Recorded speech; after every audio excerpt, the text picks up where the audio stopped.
Hello all, welcome to another video with your host Sean. I'm sorry I've been lax. It's as I've explained in other videos. It's been a busy time, and what with the girlfriend, my girlfriend being 8.5 months pregnant, early February is when she's due, and she's doing an online travel business, and she's got a promotion at work, even though they know she's going to be taking off a few weeks here. So sorry about that. Anyway, I just want to get that out of the way. So I was going to do a video on Aspies and sex. It probably will be my next video, although I may do a little singing Misty Mountains. Anyway, just for fun. But then my step grandmother died. This is my stepmother's mother. Now, about 20 years ago, her father died, my step-grandfather. And earlier this year, just before Thanksgiving, her mother had a heart attack and was in the hospital. We were going to go. We were sick, and then we were better, and then she was in an old folks' home, and then we were busy. It's just, life. So, we couldn't visit her. But she did see my girlfriend. She did see me. And I'm one of the oldest of her grandchildren, including step-grandchildren, and the youngest being like 8, and I think the oldest is 39. So she died, and we went and we did a dinner, and we were going to do a thing, which we did yesterday. And I saw some of my stepmother's family I haven't seen in 20 years around this time. And we did a thing at my grandmother's house, and we did the dinner, and then we did the service. Services bore the hell out of me. By the way, I'm putting this on the net. When I die, okay, make a nice funeral pyre. There he was left. Plant a tree. No service. No, you pray over me. I swear to God, I will come. Whatever God you pray to, that I will come back from the dead and bitch slap you. Just putting that out there. So. Anyway, we did the service, and I was bored to tears. I wasn't terribly upset. I realized she was 84, and she had a heart attack, and then she went boom downhill.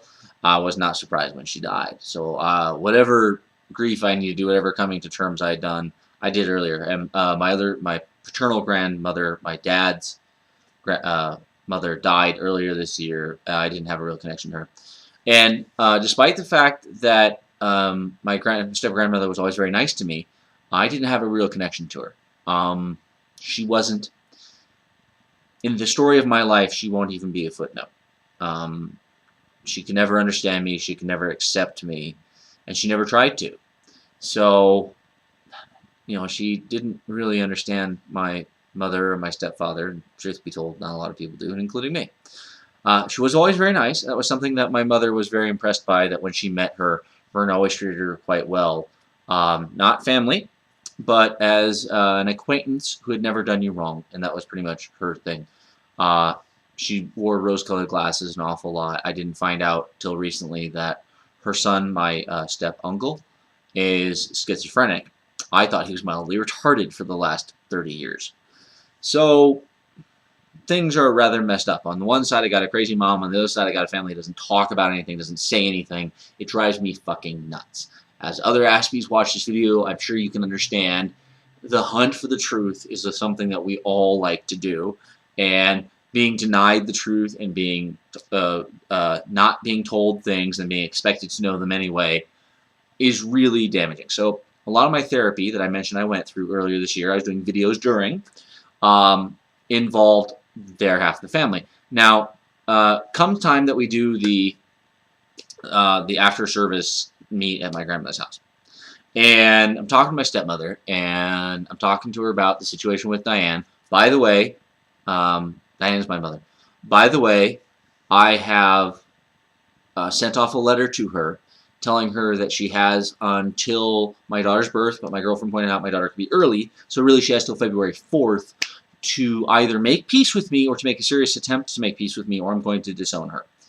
I'm sorry, I can't have somebody that dangerous and crazy in my life, especially with that much power. Like, she's a school psychologist, and they might take her seriously. So I told her what she'd done to me and what I found wrong with our relationship and how she should fix it. And So we'll see how that goes. I know that she saw the letter. I was telling my stepmother about this, and it came up that, this had come as a result of me going to therapy. And she says, yes, therapy good. And I said, yes, because she's a counselor by trade. And I said, oh, by the way, you came up and Dad came up. Why? Well, because I messed up. Well, yes, you're half responsible for that, which means you were, roughly 25%. You and my dad are half responsible for who I am. No, we're fine. Your mother is crazy. We're fine. That was basically always their attitude. By the way, my mother and my stepfather, same attitude. We're fine. It's them that's nuts and that fucked you up. Their attitude, no, we're fine. It's them. So yeah, my dad and my stepmother blamed my mother and my stepdad. My mother and my stepdad blamed my dad and my stepmother. The truth is, they're all to blame. You could probably put 25% parental responsibility among all of them. I have a fucked up family. It's not one side or the other. It's both sides, as I've explained. So I go into detail as to basically I considered her a coward. I didn't trust her. I didn't trust her at my back. Things like that. And the reason why this video is titled Truth ? Is because I sort of only had 3.5 weeks left to become a functional human being, be a good father to my daughter. And part of that means confronting my dad and my stepmother about their wrongs. It means getting it out in the open. Not blaming them, telling them. Sort of, look, I'm fucked up because you guys did this in the past, and I've been sitting on it for 30 years, and I ain't going to do that anymore. I have been especially fucked up because of something that happened 20 years ago. And I can't hang with that anymore. I can't hold it inside. It's not my bag. You've got to handle the weight. Even if that means nothing more than telling them. So, I think I just mentioned the phrase. I'll mention it again. That which can be destroyed by the truth should be, is a quote from a fantasy author's book, whose name currently escapes me. And that's why truth ? Should we engage in truthful behavior? Not radical, always being truthful, like I've mentioned, lying, a little bit of easing of the way. But when it is good and right, should people understand that they've hurt you so bad that they've left you a non-functional adult? And given that there is no good time to say that, aren't all times good times, especially before the birth of your daughter. I understand that probably my grandmother's, the end of my grandmother's service, not the greatest time to tell her, but then I don't have a great time the next 3.5 weeks. And with post-concussive syndrome, which is what I have, I don't have a very good memory. My mind is Swiss cheese. It's sort of every memory created since September is doubtful. Everything before that's pretty solid when I remember it. And I have memory issues in general. I can remember most things, but I've blocked out most of my childhood. Made my girlfriend cry to find that out. So I told her, and it ripped her apart at this time, and I thought that was done. And she's been internally ripped apart because her mother died. She was surprised. Let's point this out. My 58-year-old stepmother is surprised that her 84-year-old mother died. Just putting that out there. Okay? Shocked, grieful, I get that. Surprised? Not so much. 84 years old. She's going to die. So, I told her, and my middle brother, who is 26, was a little high, and he went off on me online in text, and I haven't even read the text. And I basically told him, come back and talk to me when you're sober. I mentioned, this isn't your bag. This is something that me and your mother, my stepmother, have to work out between us. Before we can move forward, we have to accept the past. We have to put it out there, we have to lay it out there and say, this happened. Whether you're to blame or not is not the point. This happened, and we have to acknowledge that it happened. I was not the best brother. Let me tell you, I probably beat up my brothers more than normal, a lot more. So I'm just going to put that out there too. Not the greatest guy when I was a kid. Not the greatest guy for a long time in my life. Maybe not even now. But she thinks that she never did anything wrong. She thinks that she's totally fine. And she thinks that she was a great stepmother. None of those things are true.